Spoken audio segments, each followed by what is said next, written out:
Hello and welcome to another Disability Horizons TV episode, and this time it's myself and Mr. Mik Scarlett. Woohoo! And oh, I've pressed the wrong button. Hang on, look, we're live. And Dan is bunking off. Someone told me he was camp, but apparently no, he is camping, and so we are joined by George from Disability Union. Hello, everybody. Lovely to be here. It's great to have you here, George. Great to have you here. You know what? I forgot to do the intro video. So let's do it now. Let's play now. Let's do. Hey, I wrote the music for this.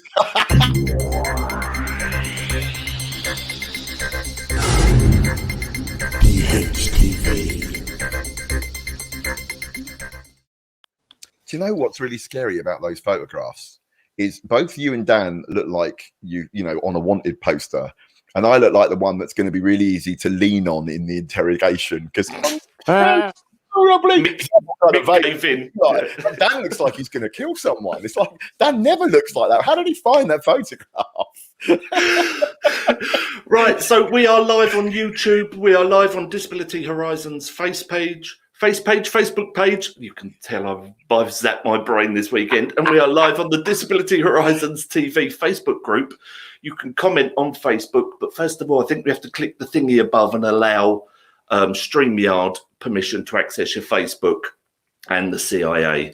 And on YouTube, you can just comment, and we will get those comments here, and we can then answer your questions, etc. But what I'm going to start with, before we talk about exiting lockdown, is I'm going to hand over to George, because he's paid us £10,000 to talk about a little project of his, the Disability Union. Wish I had paid you 10 grand, guys. That'd be great. Wish you had 10 grand to pay us, eh? Yeah, absolutely. So the Disability Union it's the first ever equivalent of a trade union for disabled people. So our mission is really to do two things. So we'll help people advocate and stand up for their existing rights, and we fight in campaigns to win new rights for disabled people. So really, what I would say is, we only started properly in November. We already have hundreds of members. We're growing every day. We're getting national attention. We're actually launching our first local branch next month. Well, July, the beginning of July. And really, we're all about fighting for inclusion and making sure that disabled people have a community that can finally support us to get all the help and kind of camaraderie and solidarity that we need to survive in this world that's often a bit harsh. And you'll also stand up for us if we have problems with welfare issues and stuff like that. Absolutely. You've got a legal team to help. Yeah, that's really a lot of what we're all about. It's, you know, what we say to people when they join is, we're always on your side and you're never alone. Yeah. That seems to be the biggest thing that people find. They feel like nobody believes them, and they feel that nobody's there to help them. They often feel like they're alone. It's a shocking situation for lots of people. I mean, I know when I had to renew my PIP, I just couldn't believe I mean, it took a year for them to believe that I was not able to walk. What? And it was so because I'd written in technical like biology, like medical references, and obviously the people that were doing the assessments had no idea what I meant. So I was talking about passive exercise, which anyone who's paralyzed should be doing on their limbs that don't work to stop them from clawing.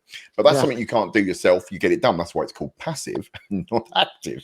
And they were like, well, you can do exercise so you can walk. They thought you were running marathons, mate.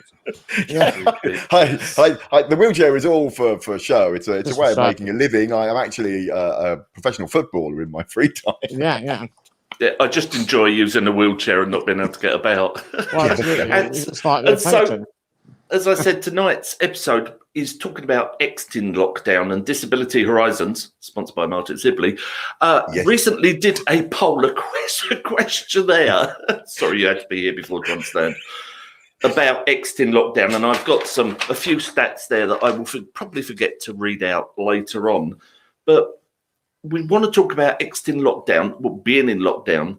But for many of us, coming out of lockdown is going to be difficult from a physical point of view and a mental point of view. I mean, we've already seen videos up by Katie Pennick and who was the guy posted on of them going around and basically not being able to do so because people were eating on the pavement. So, I mean, let's go Mick first. I mean, Mick, I know you've posted about your issues around Camden already, haven't you? Yeah. I mean, well, I think if you think about it, it's sort of longer than that because while we're coming out now, I think because it's been 3 times, isn't it? We've locked down. The first one was kind of all right, but I noticed that as soon as you could start doing exercise, you went out for your hour. I wasn't on shielding, I wasn't clinically vulnerable, so I kind of went out, and you'd go out and you'd start, doing your exercise, and then all these people would be going, "What are you doing out?" People are like, "You should be at home." Oh, you're vulnerable, and it was like, yeah, but you know what vulnerable means. So it doesn't mean I'm giving you it. It means you can give me it. So if I'm out, you're telling me I should be at home because we don't want people like you breathing on us. And then the second one came, and then we had Eat Out to Help Out or whatever it's called and all that stuff. And again, you've got the problem with the fact that, nowhere had any toilets that were open. So that was dodgy. But at least it was a uniform thing. It wasn't like normal where we can't go for a wee and everyone else can. But then this time they implemented all these cycle lanes and what pavement widening and stuff like that. And they've got these, like you're saying, outdoor eateries, streeteries as they're called apparently.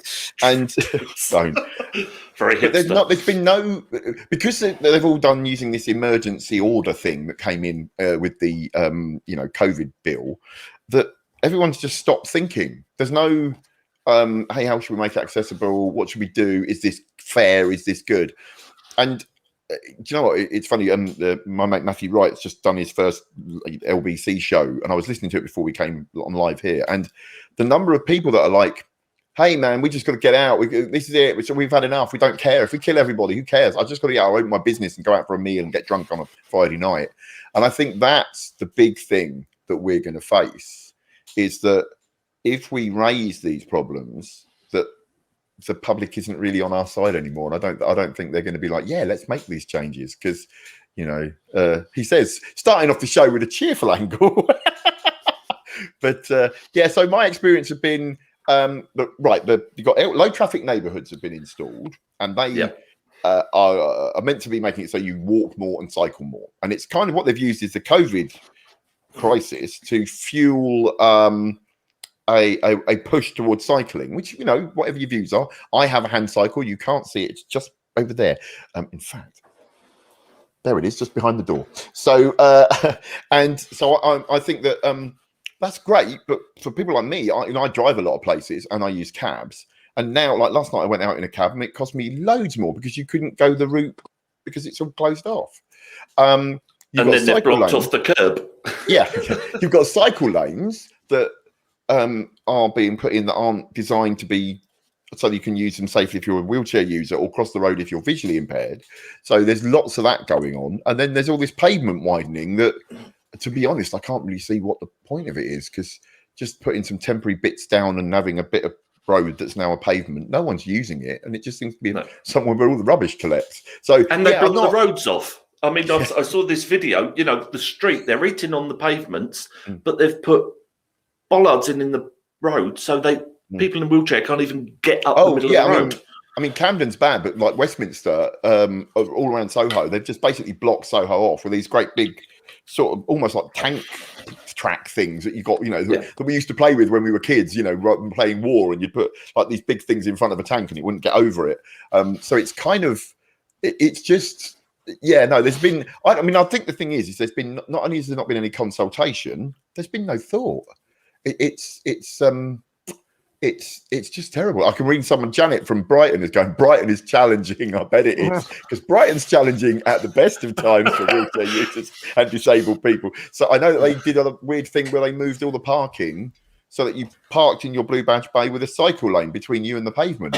I mean, who thought of that? Mick's talking about Camden, Janet, at this particular moment. I mean, George, for you, Mick and I are quite like, we're manual wheelchair users. We can, if we have to, bump up a bump. If needs must, we can slam ourselves up and down and throw ourselves out. But how's it been for you with all of this happening? It's not well, to be honest, I haven't been anywhere really. I mean, I actually went out for a family barbecue for the first time in so that was like 2 years, nearly 2 years because of COVID, etc. Well, no, 18 months or whatever. But it's not been too bad. When I have been out places, because they're more empty, it's easier with a big electric wheelchair. Yeah, initially, wasn't it? During that first one, it was really empty and it was a lot nicer. Just when people came out. The biggest thing I found is things like when I went for my first COVID vaccine, they blocked off the disabled car park to create a the walkway thing, like the queue with bollards and that, so it's walk miles. That was horrendous. But yeah, other than that, access hasn't been too bad for me. I must say. Do you know what, George? It's funny because I felt that the first lockdown I loved. It was suddenly didn't have to worry about where someone was accessible, or didn't have to worry about not being let in, and I could sit down. And I already worked from home quite a lot, so I did a load of work from home. A certain television channel that apparently I may or may not be able to mention live on air hired me to watch television. They paid me for BBC Front Row on Radio 4, paid me to watch television. So I watched box sets for about the first 3 weeks and got paid. So I had a great that's time. My job. Yeah. So I found it really, and I still find it really relaxing, this idea of not having to worry about a toilet, or we're so used to it.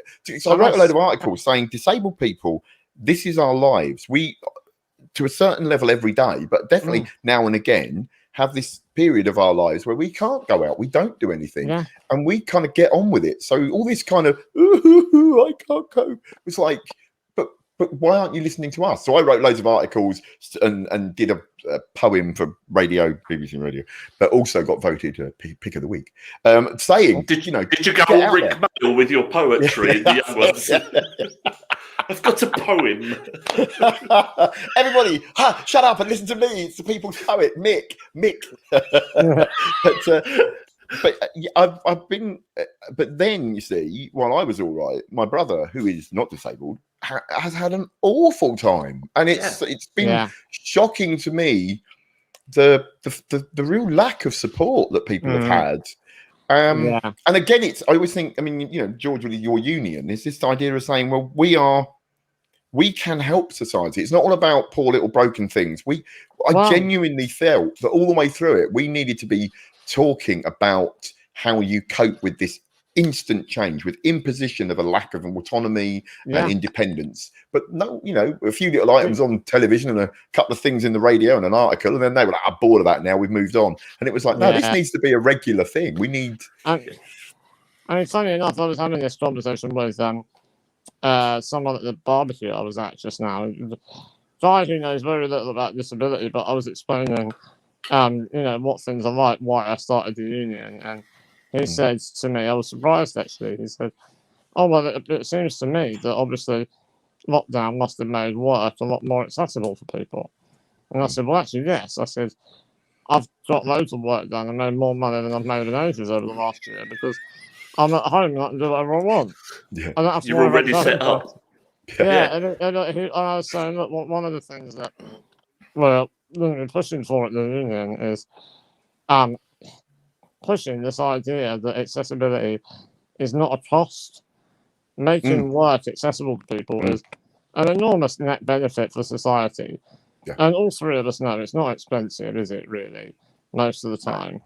And I think there needs to be a huge attitude change to say, hang on a minute, we've got all these people who could be so much more economically productive. I mean, it's horrible that you have to talk about people in those terms. But let's fight people on their own arguments, right? If you want to make people economically productive, make it accessible to them. Yeah. Do you know what I mean? There are so many people with so many skills, so many talents. And the thing is, I mean, we've been hearing, I've heard, people that have said, one person I saw on Twitter said, I had to quit school, I think they're in America, because they couldn't cater for me to do remote learning. They said, it's impossible, we can't do it. Yeah. And then lockdown happened, and all of a sudden, all the pupils were given the access to remote learning. Yeah. So I think there are benefits, and I hope it goes on. And Yeah. that is also for things I mean- like we were talking about church. You know, people attending religious services. Normally, if you can't go, tough, you don't go. You may get a visit from a rabbi, a vicar, an imam, or something once a month, whatever. But now, hopefully, they're going to keep these Zoom services going to be inclusive, not just for us, but for people who are old, or if you're in hospital, you can go on your phone and you can join in on a service and feel like that's when you probably need it. It's funny because I'm sorry, you go, George. Well, I was just going to echo that because, like, that's something that we've seen at the union. Like, we're launching our first local branch soon, and we've had a lot of discussions about whether or not we should actually run the events in person. Like, we have the funding to do it, so we're going to do it, but it's going to have to be a hybrid event so people can attend online. Because it's just so much more accessible, and it feels. It feels rude not to do it. Do you know what I mean?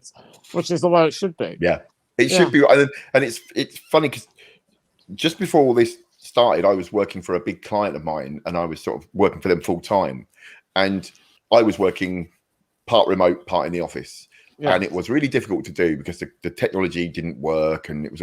And then I'd got 1 month left to go, and lockdown hit, and so then everyone spent a lot of time working on that. And by the end of that period, everything worked brilliantly, and they had about 22,000 people working remotely. It had gone from a few thousand to everybody, and it worked brilliantly. But now they're planning to go flexible full time, cut their office space, and this is why everyone's getting panicked. All certain politicians are getting panicked because lots of people have invested in property, and now all of a sudden we can work from home. So we don't need all the office blocks, and they're getting quite worried about that. Can go back home to the Docklands. I mean, this is. I mean, this is the thing, though, isn't it? How much better is that for the environment? And it will be better for the economy as well, because people will be infinitely more productive. Yeah, businesses will have more money to spend on innovation or workers. Do you know what I mean? It's a win-win for everybody, isn't it? It's again, we're back to what we've been saying. You know, people like us have been saying for years. But if you design an inclusive society, it benefits everyone. Because, disabled people can now work from home, and so can new parents, carers. You can, everyone, and it means that you have this kind of, yes, there are some things that working in an office brings. There's camaraderie. You can bounce ideas off each other. But then this is a perfect example. We're doing this from our home. There was a time when this would need a studio. It would need technicians. We've got our wonderful Zec who makes the magic happen. Right? Absolutely. But this now has meant that we can have disabled people on this show from anywhere in the country, from their own anywhere home, in the where world. they feel comfortable, anywhere in the world, yes. And they can feel comfortable, they can feel secure, and it means that they feel like they can contribute.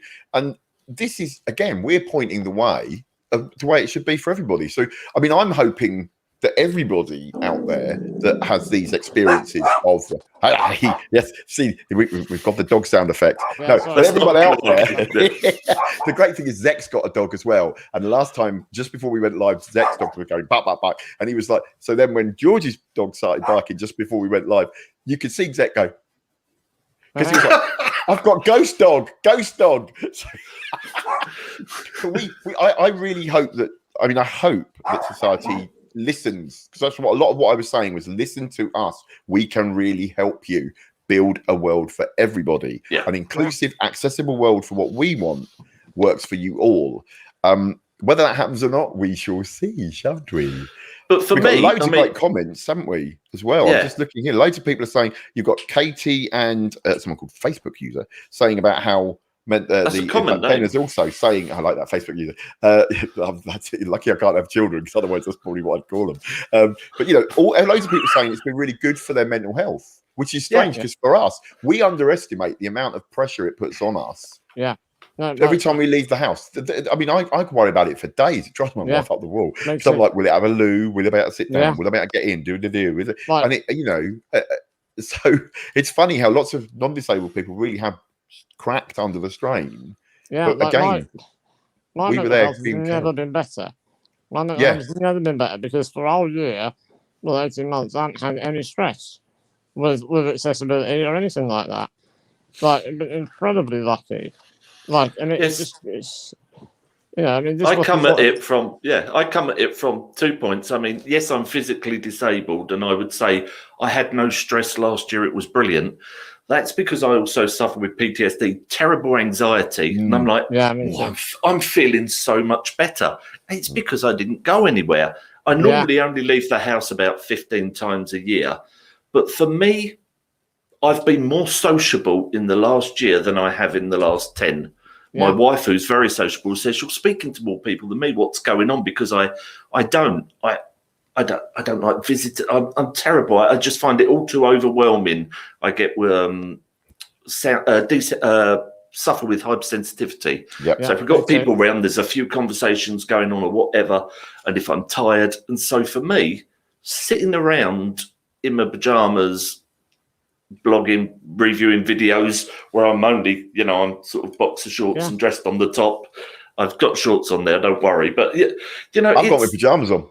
I've got pajamas on. It's great. It's great, isn't it? I've never been in a TV studio in my life wearing pajamas. It's great. And then when we did go out, there was hardly any traffic on the road, so I'm not having anxiety attacks because the traffic's building up. Yeah. And yet, I do find myself worrying more about going out, especially for hospital appointments. I don't know why. Going to a hospital has never bothered me. Probably like you guys, it's natural. It's what we do. Go to hospital, there we go. Whether or not we like the consultants, but that's another show we're going to do. But now I'm kind of a bit more worried about, I don't know why, going into a hospital. I mean, I'm fully vaccinated, as I believe you guys are, but I don't know why I've just now got this. I think, like I said, it's that desensitization with anxiety where if you keep doing something, it becomes easier and easier. So having done it, I now feel uneasy when people are coming close. Yeah, that is what I find. Like I went to this family barbecue. The thing itself didn't make me anxious, but I've now got like an anxiety hangover because I'm not used to going out and doing those things. Yeah. So I've come back and I'm knackered and slightly anxious, and it's like I know it's just going to take me a while to get used to that stuff. It's just going to take me a while to build up my tolerance again. Because I went to a live gig last night. First time, since all of this happened, and it was the best gig I've ever been to. It was Mark Armand, so my wife was happy because she's a huge fan. I love Mark Armand too, but she's massive. But we arrived and they went, "This is your pod," and basically it's just 2 seats together. So I was in the front row, right? And the whole show, no one stood in front of me. No one leant on me. I wasn't in a corral away from my friends. Beer came. It was brought by app and arrived. So I didn't have to worry about going to get beer. The toilet was right next to where I was sat, so I could go in and out without any trouble. Man. So honest to God, it was like everyone there was going, "Oh, isn't it a shame there's a lot of people and we can't go at the front?" And I was thinking, "No, I love this. Can we keep it like this, please?" Oh, God. Yeah, because brilliant. Normally gig going, like theatres, gigs, all that thing. I hear so many. I don't go. I'm like, no, thank you. I'll stay at home. You go, dear. Have a nice time, and I'll watch science fiction. Yes. But I hear so many people. I live my life through other people on Twitter. I go, yes, I know that happens. I saw it on Twitter. There's an outside. Did you know there's an outside? I heard it. Someone posted. Yes. So I don't. But I'm hearing so many people saying, "Oh, we went to a concert," and they're like, "Well, you come over here, lovely person in a wheelchair, and your friends can go over there." Yeah. Gigs are exhausting because you have to be like so on it and so assertive. Yeah. To make sure that people don't, get in your way. Or and whatever. They're stupidly early. Everyone else bowls up just after the support act might kind of be halfway through. We have to be their door open to get in and get the seat and have the argument with the security and go and help set up the speakers. You know what's really scary? Because I'm being so old. I remember when none of this was there. When you'd go to a concert and they'd just say, "Well, where do you want to go?" And I've been to gigs right in the mosh pit. I was right at the front. A couple of gigs, the band would lift me up and put me on the stage behind the PA because so I could see. There was I regularly used to go to what's now the Forum because the Town and Country Club because they had a kind of double level sort of set of standing areas, and it meant that I could stand by the PA. It's kind of where they put you now, but it was where you chose to sat, so you could sit there or you could just bounce down a couple of steps and you'd be on the dance floor. It was up to you. And then all of a sudden it started changing, and they'd be like, well, you've got to sit here. This is your place. And then it'd be like, and you can have no friends. You've got one carer and no friends. And it'd be like, I used to go to gigs with like 20, 30 people. I hate that so much. Yeah. Like, regimented accessibility is not accessibility. No. Like, one of my biggest bugbears is the disabled stages at festivals. I hate that. Because, you know, they often won't even let you have to argue to take a carer up there with you. Absolutely nonsense. What I hate is arguing to get out. I went to go and see. This is going to date me. I went to go and see In Excess. Oh, awesome! At the original Wembley Stadium, right? And we were we were in this, you know, enclosure. So again, all my mates were having a picnic on the, you know, on the grass, and I was on the special place with the special people. Yeah. And then at the end, it was getting to the end, and I thought, all the encore's coming. I don't want to. I'm going to leave because otherwise we're going to be stuck in traffic for hours. And all of my gang were at the bottom of the ramp. And I went to go, and this guy went, "Oh no, mate, can't go. You've got to wait for everyone to leave." And I went, "There's 60,000 people here." And he went, "Yeah." And it was like, it's like health and safety, mate. And it was like, don't tell me I'll be more in danger waiting to the end than I will be leaving now. No one's leaving now. You've got 3 more songs. And again, because this is the whole thing I think about lockdown is I hoped, and I don't know what you think about this, that this would be a change, that all the world would see what we've been going through. I hate the fact that I can't do what I want. Welcome to our world. I hate the fact that things aren't set up for me to do the things welcome to our world. And then it would be that, I get it now. I know that when I'm doing my quality training, I say this is what disability is. It's being made to live different to how you want to live because the world isn't designed for you. Right? And that's just what you've all gone through. But you'd hope that people would go, do you know what? We must do better because we've tasted it now. Now, I wonder, do you think that is going to be what happens? I think there's an opportunity for it to be the case. I mean, if I'm really honest, I think that the only thing that will change minds is hard graft in public relations. Hard graft in, like, making people aware. And it's one of the big things that Disability Union is going to do. General public awareness campaigns to show people what it's like to be disabled.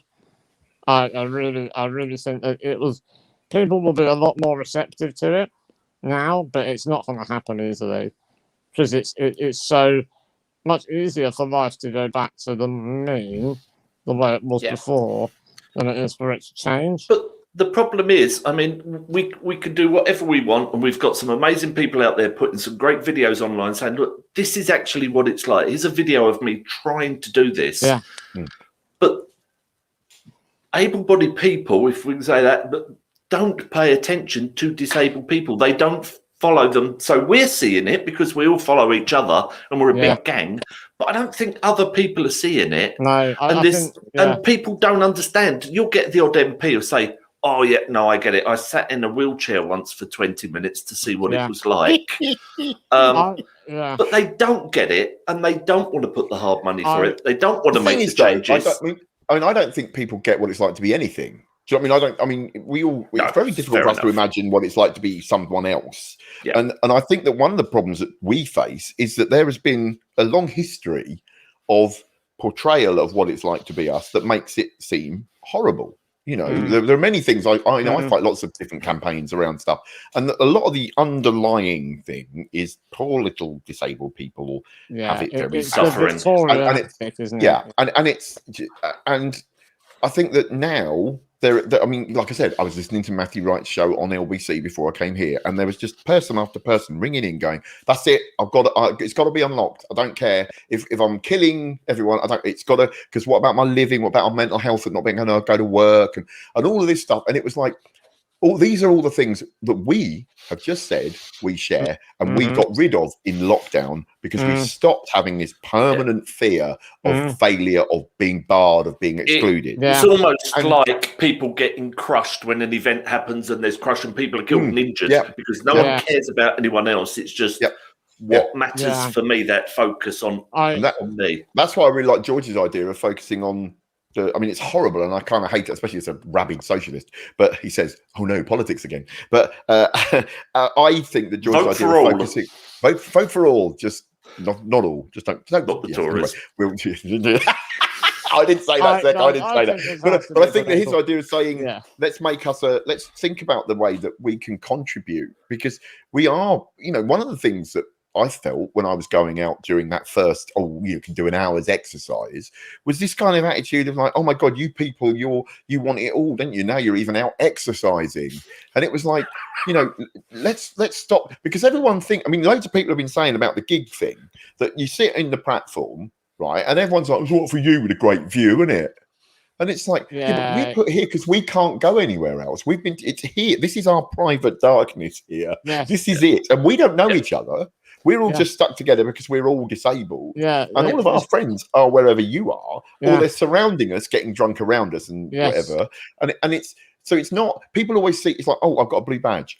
So what for you? You're parking anywhere, isn't it? And it's like, you're lucky. Because I can't get on the bus. Katie's saying, Katie Fraser is saying people don't get my anxieties and what it's like to be me, even family. And I've lived with this for a long while. We used to go down to a family they had down south. They had their own airfield off their house, and they'd have a fly in, and it was all jolly fun and champagne and barbecues and jolly hockey sticks, stuff like that. It was a great weekend, but I would leave. I wouldn't stay, so I'd leave at midnight to avoid traffic, because I could only travel at night because of my anxiety attacks. But I was just, he's a weird lad, isn't he? He's weird. It is funny. We don't have a society that understands mental health very well. Like I said, my brother has had a really bad time in lockdown. He lost his job just when it happened. My mum died just before it happened, and he's just fallen apart. And I think that people, like, they see me and they go, oh, you can't walk. I understand that, they think. But we don't get mental health. We never do. Until I had a proper mental breakdown when I was a bit younger, I thought, I didn't get it. And then you have it and you're like, this is unlike anything I've dealt with before. I have never, I'm very physically disabled and carers do pretty much anything, right? And yet my mental health has been 1,000 times more disabling than my physical health. It really has. It's nothing like it. It's horrible. Yeah, you're a prisoner of your own mind, aren't you, George? Exactly. And, even horrible. Rational things. I look back at having done things, and I think I don't, even in my head, I don't understand how I did some of those things. And the problem we've got is that we're not set up in this country to deal with the mental health issues we had already. We had massive queues. We had people who were phoning up. People who would be threatening to throw themselves off a car park, they'd be arrested by police, but let go because they've told you'll get an appointment. And so how are they going to deal with, in Britain, and we've also still got this attitude in America, everyone goes, they go to therapy, it's fine, it's just part of life. You need help, they accept it. But over here, we've still got this real stigma around it, and this lack of support for people coming out of lockdown. I think that could be a bigger issue than the physical disabilities. Absolutely. It's completely devalued in Britain, mental health. I had to spend everything I made from my job for 3 years to pay for therapy to get me the help that I needed to get my mental health better. And, it works. Right? It works. It does work, The guy I went to see... It's funny though, because I went, when all this happened, I went to a therapist and I found them completely useless because of the fact that they were so stuck on the idea that being disabled will make you depressed. And it was like, but what you don't appreciate is I wasn't depressed before. It's not like I've become, when I did get depressed when I became a wheelchair user. I was always disabled, but but it kind of, but that was something different. This was like being run over. There was no cause. I just broke. And I think people don't get that. And there is a cause, we just don't. There is a cause, we don't realise our body masks it, and all of a sudden. Mine was proper chemical. I took antidepressants. I became less depressed, and then it never happened again. So I was definitely something broke, like my back broke, But I think that because I studied, because then I thought, right, I'm going to study psychology so I can be a psychologist, because they were the worst, useless. You need a disabled person to help you, and when I was doing it, I got to my second year of my degree, identity of disability, and they're taught that being disabled will make you depressed. And if anyone comes in and says, no, I'm happy with my disability, I don't mind being disabled, I'm fine, they're even more mentally ill than they are if they come in going, I can't take it anymore. Because you're in denial. So it was like, oh my God. My therapist was incredible, right? But I had to be very, very assertive to get him to understand that my disability did not cause any of my problems. Right? Like, I had to work really assertively with him to get him to see that I'm not depressed because I'm disabled. No. It doesn't make any difference to me, actually. I've always been this way. I love the way I am. Like, it's nothing to do with that. It's just life. Do you know what I mean? Yeah. Like, So Disability Horizons, they did as I say, this questionnaire. I think it was. Yeah. I've got the info Let's here. find out I'll what the never viewers- remember it. We always do this. We start waffling. We forget to say to people, like, people are joining in lovely. Katie Fraser has been telling her about her mental health issues and stuff. Yeah. Lots of people, Avril's worked out that she's no longer a Facebook user. But let's find out. Come on, Zec, spill the beans. She changed her name by deed poll because this bloke whose surname is User is really fathering a lot of kids. 171 people answered Disability Horizons. 52% are either fairly happy or really happy coming out of lockdown. 40% are unhappy about impending changes. One parent told us about a vulnerable daughter, said, my child is still vulnerable but will not qualify for a vaccination until October when she's 16. If she could be vaccinated now, I'd feel much more relaxed. Yeah. And, you know, I guess that's another issue, isn't it? Anxieties. There's still people out there that are sticking magnets to their arms and saying, it contains metals. When it doesn't. And there's people saying all this rubbish, and there's people not having vaccines because of all this fake news. And until everyone does. That is terrifying. And again, listening to the radio just before I came on, hearing people say why they weren't going to have vaccine was horrific to me. Yeah. I mean, I studied, like I said, I was studying psychology. I also studied years ago to be a medical social worker. So I studied nursing.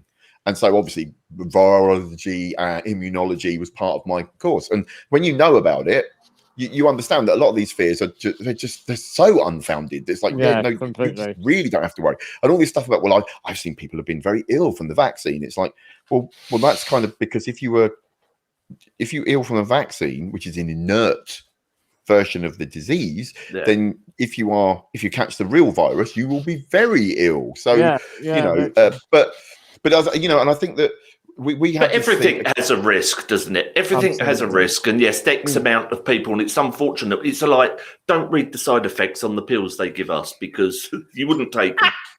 My pain pills lead me to die.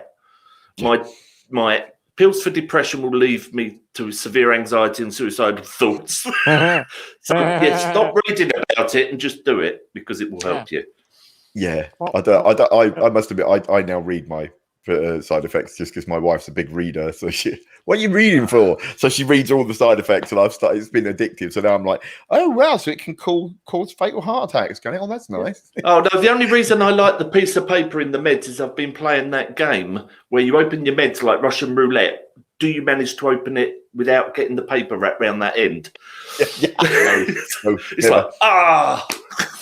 it's like USB plug. You know, we're talking about the media and stuff like that. Now, wouldn't that be great if you saw in a soap or a drama that one of us just opened it up and went, I lost again. And then, what? Yes. I always open it this end. I always get it wrong, and it's just like we'd all be going. You know, so there you go, writers. If you're watching, there's a great little character thing you can put in to make it a realistic character. or just have realistic characters in soaps, not just token wheelchair guy in the soap. That would be nice. But I mean, going forward, so we're next in lockdown. They're going to say, Mr. and Mrs. Johnson, that now going to. I've heard he's brought out a new vaccine as well. Johnson and Johnson have brought out a new vaccine. Johnson and Johnson. Dominic Cummings gave it to him. Go on, have the contract. No, that's not true. Sorry, that's not true. It's not. It's Johnson and Johnson, who I don't even trust their towel. But there you go. Stop it. Going forward, folks, please forgive Zec. He has been working in his garden all weekend. He's having a bit of a brain melt. So you don't know how panicked he was about doing any of this before we went live. He was like, I really shouldn't have done this today. I did gardening Thursday. My wife said, stop it. I gardened Friday. She said, right, stop it. And yesterday I gardened, and last night I laid in bed crying because I was so mentally fatigued that I was a wreck. And yeah, that happens. And it's important. We say it to each other. It's important to say it happens. I'm 6'4", I'm 20 stone, and I cried like a little girl till I went to sleep last night. But there you go. So coming out of Yes. lockdown, not that the government are going to be listening to us, but other people are going to be listening, and we all need to shout about it. All our 13 viewers, we need to shout about, we get there, don't worry. We need to shout about it. What needs to be done to help people exit lockdown from a disability point of view, hidden, etc., and from a mental point, mental health point of view, George? What needs to be done? Well, I think there needs to be. It's on you. There needs to be proper investment in services for people. I think really, it's not really going to happen, is it? But the truth is that what we need is we need to have a society that actually values people's health. Yeah. We need to fight to get the investment that we need to make sure that people are supported properly. And in the meantime, we need to be there to help each other. Well, it's like our friend who's not here tonight, Dan, has mentioned a lot. One, where was the disability minister? And two, why isn't the disability minister disabled? Well, I mean, those are two excellent. To understand us. Yeah, we need someone that understands us. I've always believed, yeah, absolutely, that the Minister for Disabled People should be a disabled person. And it stuns me I know there isn't enough MPs that are disabled. So therefore, it's hard to pick one. But we've seen you get these ministers that aren't elected that are given portfolio. It would be better for a government to say we are going to bring someone in and they are going to act as a minister who is disabled. There are disabled people. There must be. 20% of the population is disabled. I think a lot of MPs probably have disabilities. We just don't know what they are.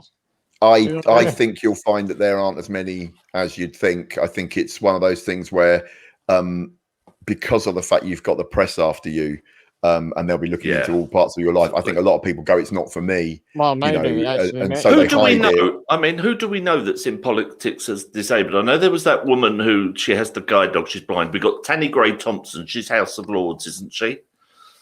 Yeah. I mean, there's Jane Campbell, Tanny. There's a few people in the House of Lords, and there are some disabled MPs. Obviously, you've got the new MSP, who's a full-time wheelchair user, the first one to join the Scottish Parliament. So it's happening. Yeah. But what I mean is that it has to be until we're in there. They shouldn't go, "Oh, well, we haven't got any MPs, so we're not going to do it." I'd rather get someone in from outside. And like Lord Adonis, Lord Adonis was in the Blair government. He wasn't elected. They just grabbed him out of the Lords. So I'd rather have Tanny as the Minister for Disabled People than just any old Jobsworth that's I'm here for 6 months till I can move on to the Treasury. Politics is, I suppose, also politics is it is inaccessible. Is the truth. I was lucky enough to be selected to run to be MP for Winchester. It was an unwinnable seat, which is probably why I got picked for it. But it's very difficult as a disabled person to, you imagine doing hustings, door knocking, all this stuff, and nobody really makes any effort to make that accessible to people. Oh, good Lord. Mik for disabled people. MP, yes, I think so, yes. And Avril, who was Facebook user, is also a local borough councillor, because I know Avril. We've been talking on to various sort of projects that we work on together where, she's championing for equality where she lives. And I think that it's really important that it's kind of, if anything can come out of this, I think what we should say to disabled people is you're going to have to fight hard. It's going to be, I think, going to be quite hard after this. But join unions, join groups, join your local organisations, fight for a better local area and for a better national thing. Let's all just start shouting a bit. Let's start. There is. If that is what you want, right? Yeah. I would say, if that's what you want to do, guys, join the disability union. We spent the last year sort of getting ready, understanding how to do this sort of stuff. And over the next year, we're really going to go all guns blazing to start fighting for these things. And there's no way that we're going to get heard if we don't stand up for ourselves. Yep. But I'm just going to tell you all that it's nearly time. It's nearly 45 minutes. We're now up to 9 seconds, and then the alarm's going to go off. Obviously, I started it too late for some reason. So, because I had no idea what was going on, because it was unlike anything we'd rehearsed. But there you go. I'm to blame.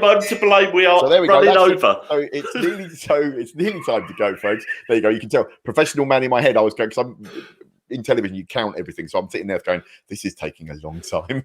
Really? I just looked up and saw the clock and went, ah! Yep. Yes, so you've got more than your money's worth this time, folks, because you've got more than 45 minutes. Woohoo! And it didn't start off with a picture of me going. No, it didn't. So what we need is, obviously this is only our third episode of DHTV, and even though we're still struggling on the live numbers, we're doing fairly well on the watchable on the various Facebook page and group, and on the YouTube. On the YouTube, old man alert! There, YouTube. My brain's just suddenly went into safe mode. We're getting there. But go out, tell everyone else, we want to know what you want us to discuss. Yeah. This is it. We want you to get involved. And we've discussed this week that going forward, we're also going to be, if there's an important subject, then Mick will produce a video and we'll put it on, not live, but it will appear, and myself, and I'm sure Dan won't be shy in coming forward to speak about what he's passionate about, because Dan is an avid campaigner for disabled people and a great voice for all of us. He's a campaigner who's currently camping. Camping campaigner. That's it. That is an awesome totally agree. promo. Agree with. I mean, we've got George on today, right? We've got George on. George is sitting in for, or standing in, depending on how you want to do it, for Dan. We're not always going to be here. Sometimes we're going to want you viewers to stand in for us, sit in for us, because then we can do things like get really drunk and have a bad hangover. I didn't get too drunk, so I wasn't able, so I could do this show. We also want you on to tell us your stories, to tell us your experiences, to have a debate. You might completely disagree with something we say and go, I've got to come on and say you're talking out your hat. And that's something else we want to do. So, that's why we got George on. And so that's why I think we should leave George with the final word. Yeah, go on then, George. See us out. Tell us about Disability Union to finish us out. Why people should go. And now the end is near. So I face my final panic attack. I'll tell you what. I'll finish with a very simple message, which is that I'm 30 years old now.